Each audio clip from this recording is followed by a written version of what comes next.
Richard Nixon is the most misjudged president ever, and one of my top 5 all-time favorite presidents.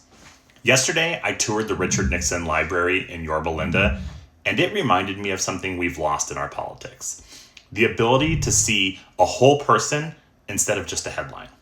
Nixon famously said, "Always remember that others may hate you, but those who hate you don't win unless you hate them." That line hit me hard because it's not just about politics, it's about what division does to us. If we let hatred shape us, we don't defeat our enemies, we defeat ourselves. Now, I know the reaction a lot of people have when they hear Richard Nixon. History has not been kind to him. Did he mess up? Yes, he did. And Watergate will always be a part of that story. But here's what I think is also true. Nixon is misjudged. He wasn't just a scandal. He was a complicated leader who, in many ways, crossed the political aisle for the betterment of the country, especially when it mattered. He was a Republican, but he worked with an entirely Democratic Congress. And under that reality, monumental legislation still got done. Title IX, the Clean Air Act, the Endangered Species Act, landmark changes that still impact daily life in America today. And on the world stage, he opened trade with China. He became the first sitting US president to visit China, an act that reshaped global relationships and helped pave the way for decades of American prosperity. Again, was he perfect? No, not even close. But he didn't quit. He wasn't a quitter. And after many failed campaigns, he still left a legacy of wins that changed our country for the better.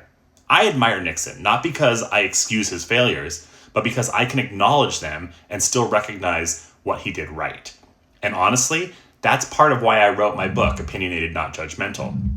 Because we're living in a time where people can't hold 2 thoughts at once anymore.